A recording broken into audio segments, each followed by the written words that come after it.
Сураныч ушул түз эфирди бөлүшкөнгө, анан дагы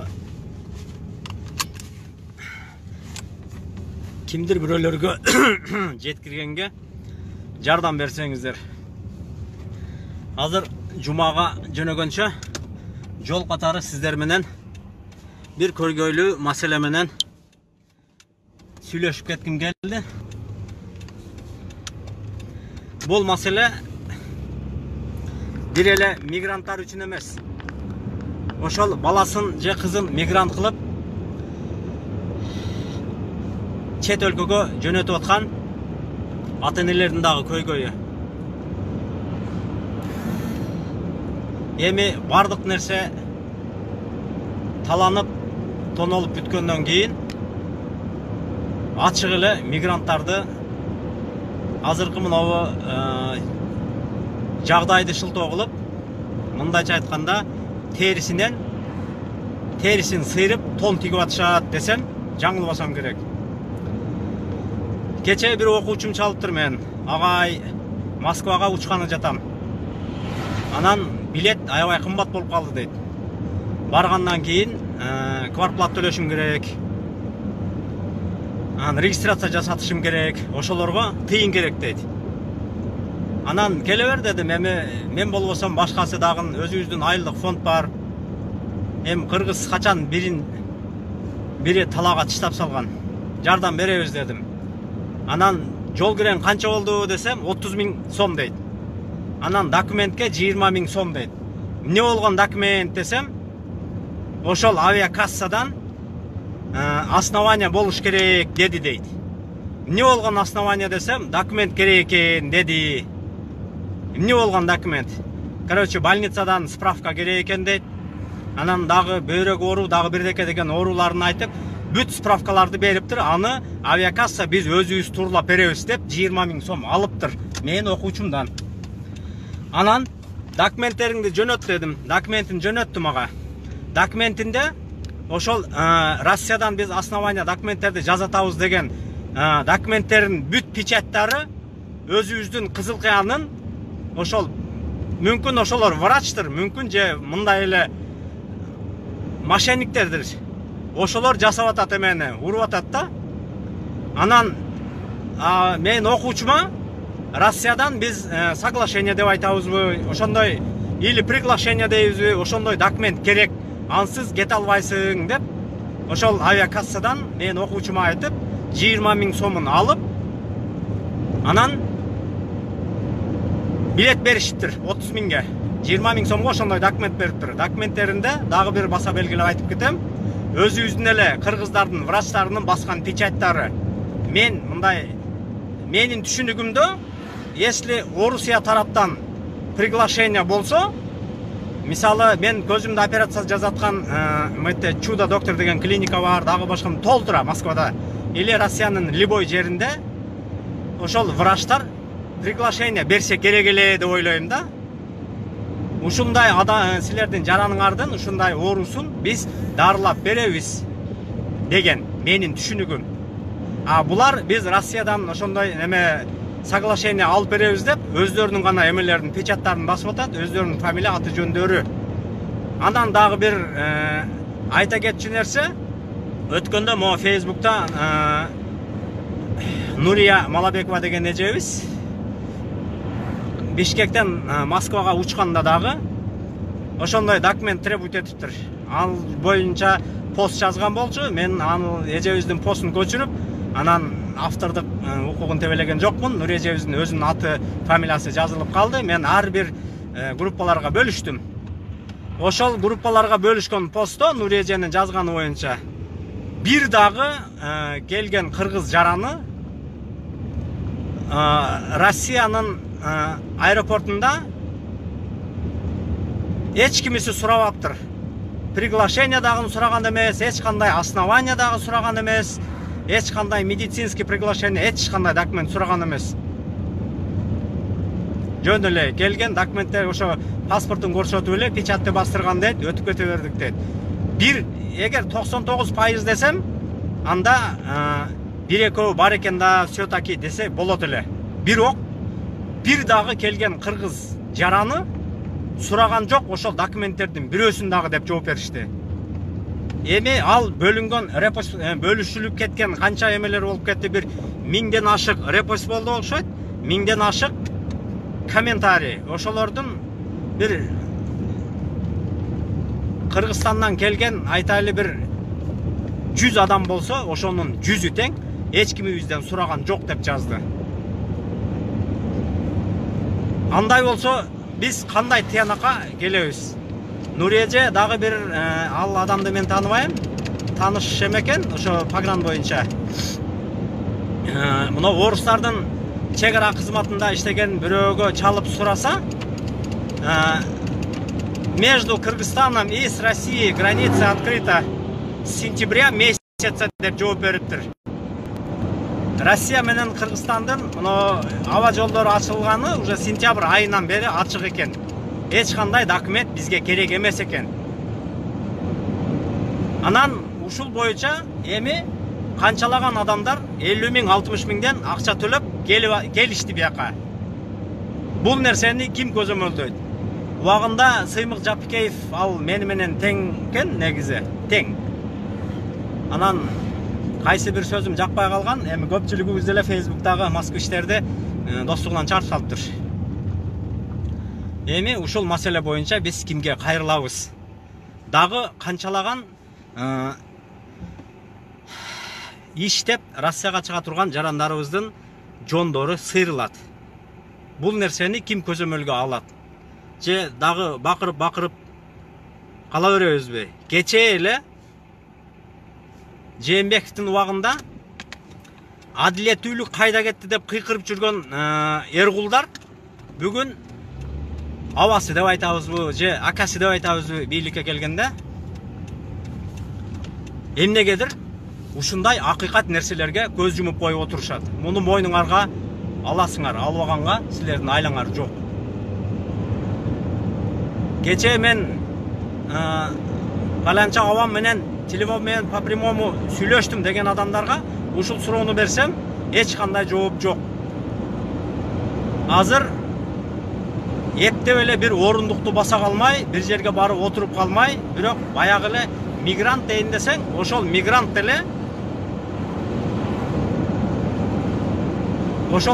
эле Кыргызстандан келет атпайбы?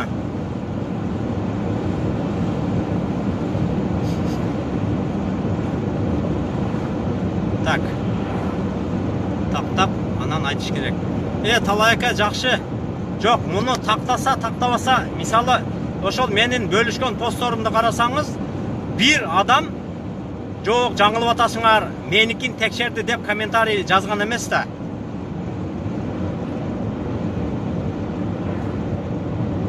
Бир адам жазган эмес комментарий. ПЦР боюнча тапшырыш керек дейт.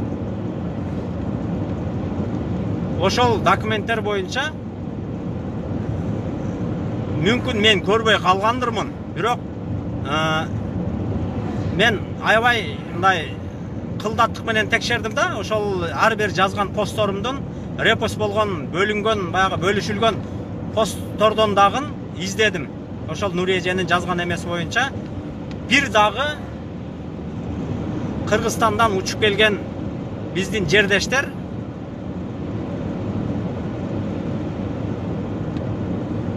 эме кылбайт дейт, сураган жок деп айтып атат. Бул документ бир гана Кыргызстанга керек экен. Если Россиядан учуп баратса, анда түшүнсөң болот. Кыргызстандан суралса деп. Өзү Кыргызстандан Россияга келе жатса, неге биздин Кыргызстандын посту сурайт аны? Эгер орустар сурабай жатса.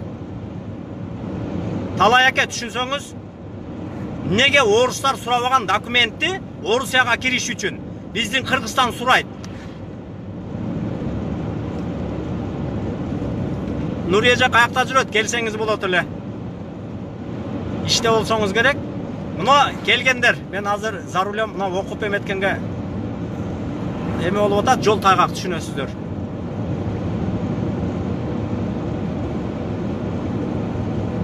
Ошо за рулем караганга эме болуп атам да. Анан бир жерге токтогонго жумага жетпей калам деп тызылып атпайынбы? Ушул маселени мисалы жок, ал ошол орустардын чек ара кызматына чалып сураганымда сентябрь айынан бери граница ачык деп айтты деген жоопту алдым дейт. Эгер бир адамдан суралганда дагы эле кайтып жанагы эмеге постко барабыз, бөлүшүлгөн постторго. Бир дагы Кыргызстандан учуп келген жаран мени текшерди, ПЦР боюнча мондай связь тартпай калат. Жок, бул жерде болушу мүмкүн, бирок мынабу Кыргызстандан келгендердин бирөөсүнөн дагы сураган эмес да.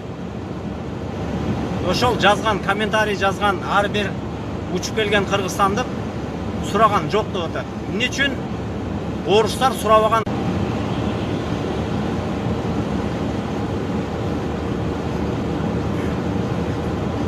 Мүмкүн мен туура эмес нерсени сүйлөп аткандырмын. Бирок күмөнү орустар сурабаган документти эмне үчүн биздин Кыргызстандын таможнясы сурап атат?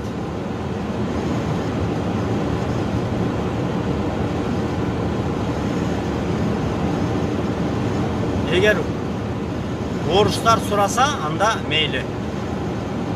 Биздикилер таптап, мындай документтериңер жок экен.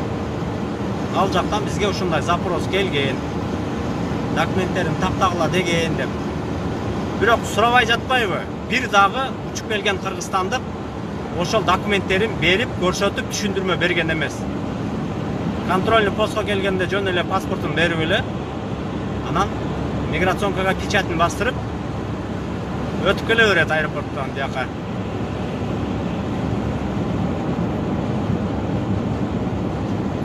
Башында ошо августтарда основания керек деп, анан мен берден Москвада мен ошо көзүмдө операция жасаткан клиника менен сүйлөшүп, ушундай основания керек экен, жаздырып бере аласыңарбы деп. Анан ошондо эме, приглашение, медицинский приглашение. Анан ал сурап көрөйүн деди врач. Анан сураса, ал клиника бере алат экен ошондой приглашение. Анан ошол келе турган адамыңдын данныйларын мага жөнөтөсүн деди. Кийин ал адамыбыз келбей калды, ошо Кыргызстандан эле көзүн операция жасата турган болуп калды. Анан ушул жери бүдөмүк болуп атат. Бул бир эле менин оюм эмес. Ошол эже жазгандан кийинки, ал эженин жазган постундагы жазылган комментарийлер, кийин алны мен бир канча деген группаларга бөлүшкөнмүн. Ошолордун баарында биринде дагы бизден сурады деген адам жок да. Менден сурады деп. Так, мен азыр окуганга менде мүмкүнчүлүк жок, азыр за рулем, жол гололед. Ошон үчүн бир сыйра үстүртөн эле карап кете берейин. Эми баягы талаштан тактык жаралат дебейби? Талай эке, сиз такташ керек деп атасыз, туура. Негизи бир маселени тактап туруп анан кийин көтөргөн жакшы негизи. Бирок ошол нерсени эми мындай айткан адам эми чыкты, Нури эже жазып чыккандан кийин, анан мен дагы прямой эфир менен кайрылгым келди да ушул боюнча. Анан эгер ушул маалымат чындыгында эч кандай документ керек болбосо, анан мындай если справка ошого окшогон нерселерди албаса, ар кандай шылтоолор менен рейсин артка калтырат, ошондой случайлар болуптур, ошол комментарийде жазган. Ар кандай шылтоолор менен рейсин артка жылдырып, мындай баары бир мындай алдыртканга түртүшөт экен. Эгер ушул маселе боюнча чындап биздин Кыргызстан жарандарына эч кандай документ керек болбой турган болсо, аны биздин бийликтегидей, азыр бийликте деле мындай ишеничтүү бир мындай жыргаткан адам болбой атат, ачык эле. Ошол нерсени эми элге туура так маалымат бере турган адамдарга кайрылып ушул маселени чечип берсеңиздер. Себеби бул нерсенин курмандыгы, эгер бул мошенничество болгон болсо, менин окуучума чейин дагы канча бала, канча эжелерибиз, бир туугандарыбыз акчасын алдырды 20 миңден болбогон бир кагаз документтер үчүн. И дагы канчасы алдырат акчасын. Эгер албай мындай эле учуп кетем десе, жанагындай билетти ар кандай шылтоо менен же жок деп, же дагы бир шылтоолор менен, короче, ошол 20 миң төлөгөнгө аргасыз кылып атышыптыр. Ушул нерсени сураныч. Мына Финполго, мына Фейсбукта кимдир бирөөлөрдүн достугунда болсо, Сыймык Жапкеев, ошол классташыбызга жеткирип койсоңор, ошол мына авиа билеттер боюнча бир караштырып, анан Кыргызстандан чындап эле ошондой кагаздар керекпи, керек эмеспи? Эгер керек болсо эмне үчүн орустун чегарачылары сурабай жатат? Ушул боюнча маалыматты берип, анан бизге окшогон токойдо жашагандарга, кычык-пычыкта жашагандарга маалыматты кененирээк жеткиргенге жардам берип койсоңуздар. Анткени ал байкуш мигрант азыр 50 миң сом менен келатат. Эми ошо былтыры кеткен боюнча эч кандай иши жок болчу ал баланын. Эми ал акчаны каяктан тапты? Же кредит алды, же сарайында байланып турган жалгыз уюн сатты. Мисалы, менин келинчегим мектепте иштеп 10 миң сом араң айлык алат. Эртеден кечке мектепте жүрөт. Эми карантин болуп кичине мындай эме болуп калды эле негизи. Уже мектеп ачылып башталды. Ито карантинде деле 2 күндүн биринде эле мектепке каттайт.